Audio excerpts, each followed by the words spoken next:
Good morning everyone. In the previous video we have completed chapter 1 of class 11th और आज हम start करेंगे chapter 2 class 11th का which is biological classification. इससे पहले हमने पूरा किया था द लिविंग वर्ड या द वर्ड ऑफ लिविंग, ये हमने पूरा कर लिया था। आज हमारा टॉपिक है बायोलॉजिकल क्लासिफिकेशन। तो इसका मतलब होगा जो आपका टॉपिक है, जो आपका चैप्टर है, इसका मतलब है किसी भी लिविंग ऑर्गेनिज्म को या जितने भी हमारे लिविंग ऑर्गेनिज्म हमारे अर्थ पे हैं, इस प्लैनेट पे हैं, हमें उन सबको अलग अलग पार्ट में डिवाइड करना है। इसी को हमने बोला है बायोलॉजिकल क्लासिफिकेशन। बाकी क्लासिफिकेशन क्या है इसके बारे में हम इससे पहले स्टडी कर चुके हैं। दैट क्लासिफिकेशन एक ऐसा मेथड है जिसमें हम किसी पर्टिकुलर बेसिस पे हम चीज़ों को अलग अलग क्लासिफाई कर रहे हैं, उसको हम बोलते हैं क्लासिफिकेशन। जैसे सपोज करते हैं कि हमने प्लांट का एक अलग किंगडम बनाया और एनिमल का अलग किंगडम बनाया। जो प्लांट में पाए जा रहे हैं किंगडम, सॉरी जो जितने ऑर्गेनिज्म प्लांट में हैं सबका अलग अलग कैरेक्टरिस्टिक है एज कंपेयर टू एनिमल्स। ठीक है, तो ये था आपका क्लासिफिकेशन के बारे में। अब क्वेश्चन उठता है कि हमारे लिए क्लासिफिकेशन क्यों इंपॉर्टेंट है, हम क्यों करें भाई क्लासिफाई। सबसे पहले इसमें बात आती है कि अगर हमने इन सबको क्लासिफाई कर लिया है किसी भी चीज़ को, तो हमें पढ़ने में और आसानी होगी, ये हमारे लिए और कन्वीनियंट हो जाएगा कि हम उसे अच्छे से पढ़ पाएं। तो हमारा यहाँ पे इसमें लिखा हुआ है कि हमने किया है क्लासिफिकेशन, इसका फ़ायदा क्या होगा। पहला बताया गया है कन्वीनियंस। किसका कन्वीनियंस? कन्वीनियंस इन स्टडी, कि भाई हमें अब अगर किसी को हमको पढ़ाना है तो हमने बता दिया कि ये मोनेरा है और इसमें सिंगल सेल पाया जाएगा और इसमें न्यूक्लियस एब्सेंट रहेगा या यहाँ पाया जाएगा न्यूक्लियोइड्स। ठीक है, तो ये पढ़ाने में और पढ़ने में और समझने में it will be more easier. पहला हमारा हो गया कन्वीनियंस। दूसरा, क्लासिफिकेशन करने से हमें क्या मिलेगा, we will get the knowledge of adaptation, कि कैसे ऑर्गेनिज्म एडाप्ट कर रहे हैं। देखिए बहुत छोटा सा एग्जांपल ले रहे हैं कि जैसे मान लेते हैं अगर हम बात कर रहे हैं एडेप्टेशन की, तो जैसे एक नॉर्मली देखा होगा आपने विंटर्स में होता क्या है कि जो हमारा एक क्लास है कॉर्डेटा, उसमें एक उसका एक पार्ट है रेप्टिलिया। उसमें वो परम नाम से आपको हमने इससे पहले पढ़ाया था। परम में आ जाएगा कौन कौन सा है, पाइसेस है, PARAM, मतलब pisces, then amphibians, reptiles, aves और मैमल्स। तो जो स्टार्टिंग के ये तीन है, ठीक है, और ये अलग। तो जो स्टार्टिंग के ये तीन हैं, इनमें क्या था कि ये इनमें हो रहा है हाइबरनेशन या एस्टिवेशन। मतलब ये होते हैं कोल्ड ब्लडेड एनिमल, जिनको हम बोलते हैं पोइकिलोथर्मिक एनिमल्स। ठीक है, ये एटमॉस्फेयर में अगर चेंज होगा तो ये उसको बर्दाश्त नहीं कर पाते हैं या ये उसको झेल नहीं पाते हैं। उसके लिए ये अपने BMR that is basal metabolic rate, उसको ये कम कर देते हैं।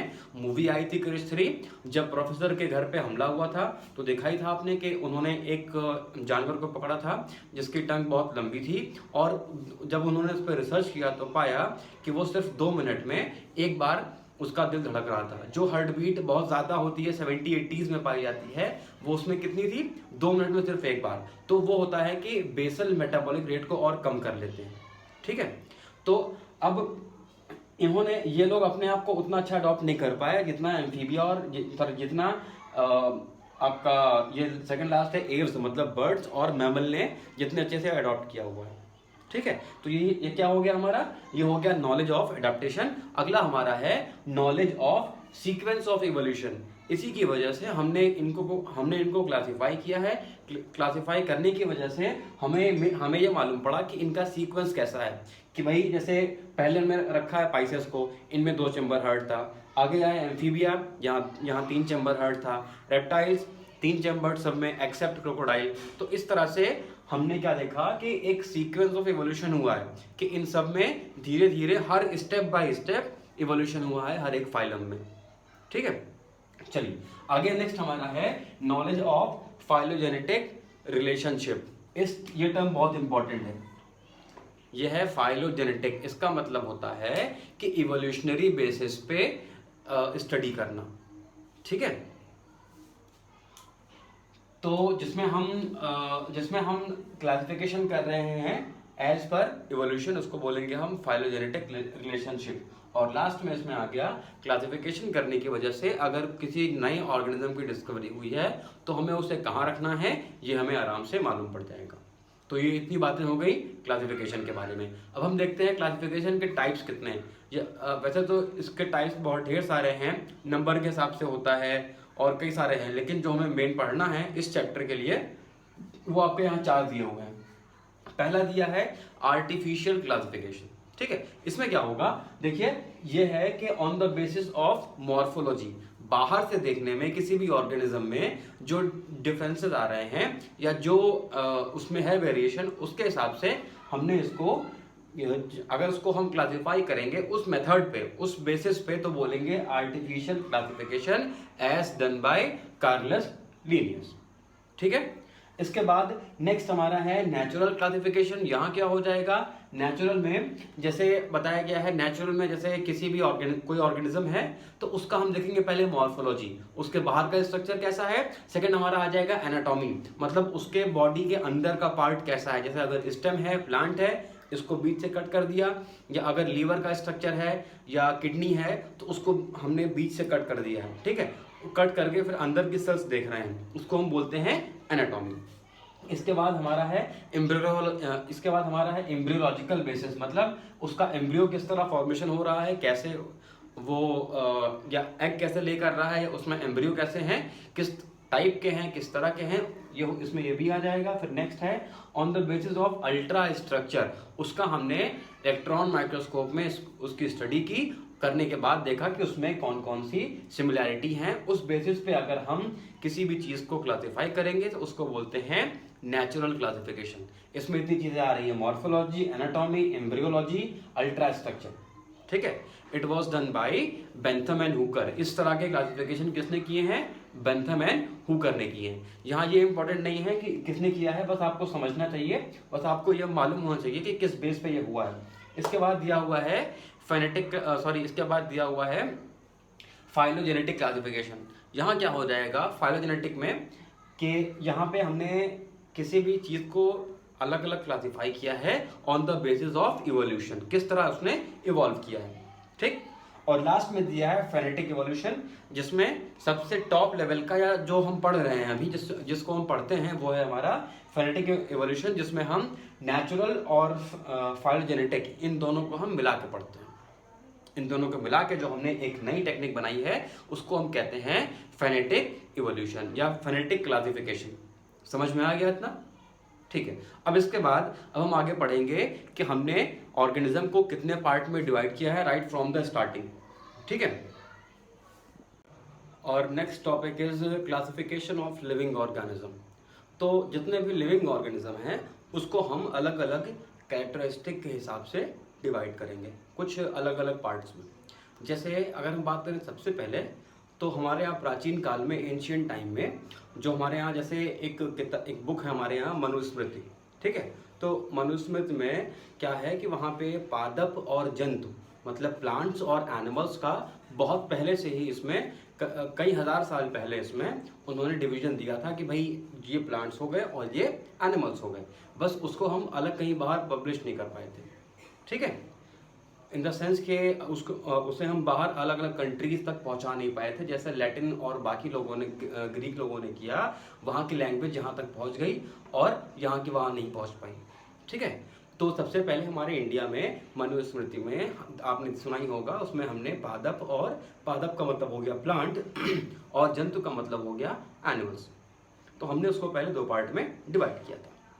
ठीक है, इसके बाद अगर हम देखें बायोलॉजिकली, तो इसके हिसाब से एक साइंटिस्ट थे आपके अरिस्टोटल। ठीक है, तो अरिस्टोटल ने पहले एनिमल प्लांट में डिवाइड किया था, एक एनिमल एक प्लांट, और प्लांट में उन्होंने 3 कैटेगरी दे दी थी, हर्ब, श्रब एंड ट्रीज। ठीक है, हर्ब, श्रब एंड ट्रीज, और इसके अलावा उन्होंने जो एनिमल्स थे उसको उन्होंने 2 कैटेगरी में डिवाइड कर दिया था। ठीक है, यहाँ लिखा हुआ है एनिमा और एनिमा। इसका मतलब क्या होगा कि एक में ऐसा था कि रेड ब्लड सेल, एक में जो ब्लड है वो रेड ब्लड सेल पाए जा रहे थे, एक में, मतलब एक ऑर्गेनिज्म में जो ब्लड का कलर था वो रेड था, दूसरे में ब्लड का कलर रेड नहीं था। ठीक है, तो ये किसने डिवाइड किया था? एरिस्टोटल ने। अब हम आते हैं अपने कोर्स के बारे में। जो हमारे कोर्स में है वो कोर्स में बेसिकली है आपका 2 किंगडम क्लासिफिकेशन के 2 किंगडम में कैसे हमने डिवाइड किया था। तो सबसे पहले एक साइंटिस्ट थे कार्लस लिनियस, इन्होंने क्या किया, सबसे पहले 2 पार्ट में डिवाइड कर दिया। वो 2 पार्ट कौन कौन से थे? प्लांट्स और एनिमल। इन्होंने 2 बड़े किंगडम में, इन्होंने 2 बड़े साम्राज्य में डिवाइड किया कि एक किंगडम प्लांटे और किंगडम एनिमेलिया, 2 पार्ट में डिवाइड हो गए। ठीक है, आगे बढ़ते हैं। इसके बाद एक और साइंटिस्ट आए जिन्होंने उसको 3 पार्ट में डिवाइड किया। भाई देखिए इन्होंने जब प्लांट और एनिमल में डिवाइड किया, अभी क्या है कि अभी इन्होंने micro organism, cyanobacteria, bacteria, algae, इन्होंने इन सबको एक प्रॉपर प्लेस नहीं दिया था, इसलिए इसको डिस्कार्ड कर दिया गया। जैसे आपने क्लास 10th में पढ़ा था, आपने देखा था चैप्टर नंबर 5 में जो था हमारा क्लासिफिकेशन, तो वहां भी अलग अलग लोगों ने क्लासिफिकेशन दिया था, लेकिन माना किसका गया? जिसका बिल्कुल परफेक्ट था। ऐसे ही यहाँ पे कई लोगों ने क्लासिफिकेशन दिया था। पहला देख ही चुके हैं हम 2 किंगडम क्लासिफिकेशन। सेकंड हमारा है 3 kingdom classification which was given by Ernst Haeckel. इन्होंने क्या किया? इन्होंने apart from plant and animalia इन्होंने एक नया ग्रुप जोड़ा जिसका नाम है प्रोटिस्टा। इससे क्वेश्चन भी बन चुके हैं नीट में कि भाई प्रोटिस्टा वर्ड जो है, ये जो प्रोटिस्टा है, किसने इंट्रोड्यूस किया था हमारे क्लासिफिकेशन सिस्टम में? तो किसने किया था? It was done by Ernst Haeckel. और इन्होंने क्या किया? इन्होंने इस ग्रुप में किसको रखा? इन्होंने रखा प्रोटोजोआ को और एल्गी को। ठीक है। आगे इसके बाद नेक्स्ट जो साइंटिस्ट थे वो थे एम कोपलैंड ने क्या किया? इन्होंने सारे लिविंग ऑर्गेनिज्म को 4 पार्ट में डिवाइड किया। पहले से 3 थे ही हमारे पास, प्रोटिस्टा, प्लांटे और एनिमेलिया। इन्होंने क्या किया? इन्होंने एक और नया टर्म ऐड किया, मोनेरा, जिसमें इन्होंने रखे सिंगल सेल्ड, लेकिन किस तरह के? आपने क्लास 9 में पढ़ाई है। इसमें ऐसे ऑर्गेनिज्म पाए जाएंगे जिनमें कह सकते हैं जो होते हैं प्रोकैरियोटिक। ठीक है, जिनमें प्रिमिटिव न्यूक्लियस होगा या फिर जिनमें न्यूक्लियर मेम्ब्रेन एब्सेंट रहेगी। ठीक है, इसके बाद साइंटिस्ट आए 1969 की आई थिंक ये बात है, जब एक साइंटिस्ट थे Robert Henry Whittaker, R.H. Whittaker या फिर रॉबर्ट हेनरी विटेकर। इन्होंने लिविंग ऑर्गेनिज्म को 5 पार्ट में डिवाइड कर दिया और ये 5 पार्ट थे प्रोटिस्टा। ये 5 पार्ट कौन कौन से थे? चलिए, पहला पार्ट हमारा हो जाएगा मोनेरा, देन प्रोटिस्टा, इसके बाद फंजाई, देन प्लांटी और एनिमेलिया। इन्होंने इतने पार्ट में डिवाइड किया। अब मोनेरा, इसको याद करना बहुत सिंपल है। मोनेरा में क्या होगा?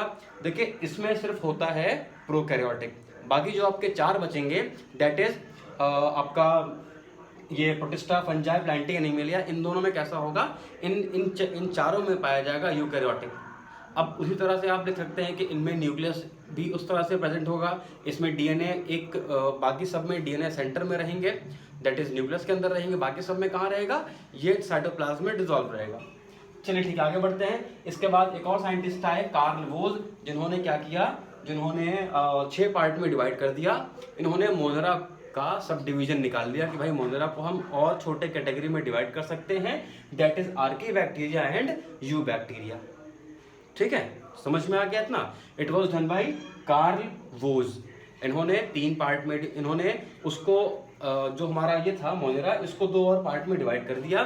फर्स्ट वन इज आर्कीबैक्टीरिया और उसके बाद दूसरा है आपका यू बैक्टीरिया। आर्के और यू बैक्टीरिया। आर्के का मतलब होता है प्रिमिटिव, बहुत पुराने, तो ये हो गया बहुत पुराने वाले बैक्टीरिया, और ये हो गया बिल्कुल ट्रू बैक्टीरिया। यू का मतलब हो जाता है ट्रू।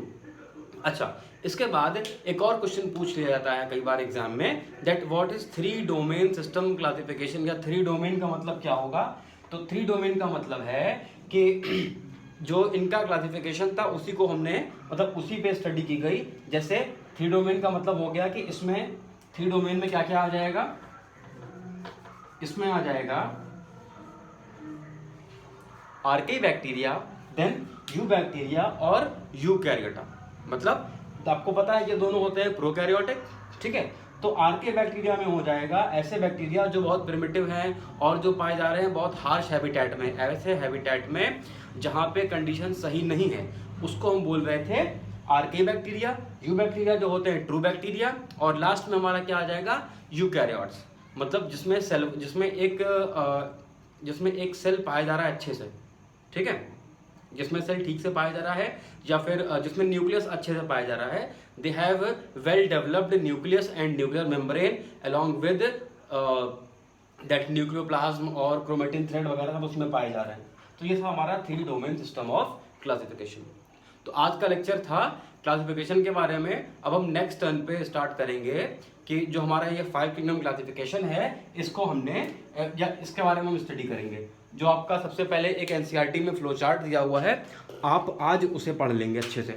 ये वीडियो देखने के बाद जो हमने पॉइंट बताए हैं, एक्स्ट्रा पॉइंट है, उनको आप एनसीईआरटी में ये इस एरिया में यहाँ पे या फिर इस एरिया में कहीं भी यहाँ लिख सकते हैं, नोट कर सकते हैं पेंसिल से, ठीक है। और आज आप ये टेबल नंबर 2.1 अच्छे से आप पढ़ लीजिएगा। जिनके पास बुक नहीं है वो उसका स्क्रीनशॉट ले सकते हैं, ठीक है। इसमें बताया गया है कि मोनेरा क्या है, मोनेरा, प्रोटिस्टा, फंजाई, प्लांटी, एनीमेलिया, इसमें बेसिक डिफरेंस क्या है। आई थिंक आज के वीडियो में इतना ही, ठीक है। इतना क्लियर हो गया है ना, ठीक है। तो आज के वीडियो में इतना ही। अगर आपको और कुछ क्वेश्चन पूछना है तो आप नीचे कमेंट सेक्शन में पूछ सकते हैं, ठीक है। That's all for today, thank you.